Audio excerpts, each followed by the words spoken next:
Parents ಇರೋದ್ಮೇಲೆ life ಹೇಗಿರುತ್ತೆ ಅಂತ ಗೊತ್ತಾ? Hello viewers, welcome to TTM talks Kannada. Parents ಇರೋ ತನಕ ನಾವೇನು ಆಸೆ ಪಟ್ಟು ಕೇಳ್ತೀವೋ 100% ಅವರಿಂದ ಫುಲ್ಫಿಲ್ ಮಾಡೋದಕ್ಕಾಗಲಿಲ್ಲ ಅಂದರೂ ಅಟ್ಲೀಸ್ಟ್ ಬಂದು ಅವ್ರು ಟ್ರೈ ಮಾಡ್ತಾರೆ ನಾವು ಕೇಳೋದನ್ನು ಕೊಡಿಸೋದಕ್ಕೆ. ಸೊ ನಮ್ಮ ಅಪ್ಪ ತೀರೋದ್ಮೇಲೆ ಎಲ್ಲ ಎಕ್ಸ್ಪೆನ್ಸು ನಾನೇ ನೋಡ್ಕೊತಿದ್ದೀನಿ. ನನ್ನ ಬಸ್ ಫೇರ್ ಆಗಿರಲಿ, ನನ್ನ ಡ್ರೆಸ್ ತೊಗೊಳೋದಾಗಿರಲಿ, whatever expenses it is, ನನ್ನ ಸ್ಯಾಲ್ರಿಯಿಂದ ನಾನು ನೋಡ್ಕೊತಿದ್ದೀನಿ. ಈವನ್ ಸಿಬ್ಲಿಂಗ್ಸ್ ಇದ್ದರೂ ₹1 ಕೂಡ ನಾನು ಡಿಪೆಂಡ್ ಆಗಿಲ್ಲ. ಸೊ ಒಂದು ದಿವಸ ನನಗೆ ಮನಸ್ಸು ತುಂಬ ಕಷ್ಟ ಆಗಿ ನನ್ನ ಫ್ರೆಂಡ್ ಹತ್ರ ಬಂದು ಶೇರ್ ಮಾಡಿಕೊಂಡೆ. ನಿಮ್ಮ ಅಪ್ಪ ಅಮ್ಮ ನಿಮ್ಗೆ ಏನೇನು ಬೇಕೋ ಅದೆಲ್ಲ ಮಾಡ್ತಿದ್ದಾರೆ, ಸೊ ನೀವು ಜಸ್ಟ್ ವರ್ಕಿಗೆ ಬಂದರೆ ಸಾಕು, ಅವ್ರು ನಿಮ್ಗೆ ಏನೇನು ನೀಡ್ಸ್ ಇದೆಯೋ ಅದನ್ನೆಲ್ಲ ಅವರೇ ಫುಲ್ಫಿಲ್ ಮಾಡ್ತಾರೆ, ಬಟ್ ನಾನೇ ನೋಡ್ಕೋಬೇಕು ಅಂತೇಳಿ.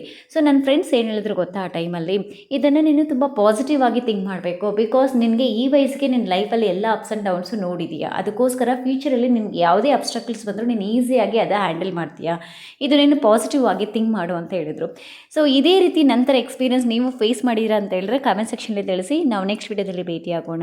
ಬಾಯ್.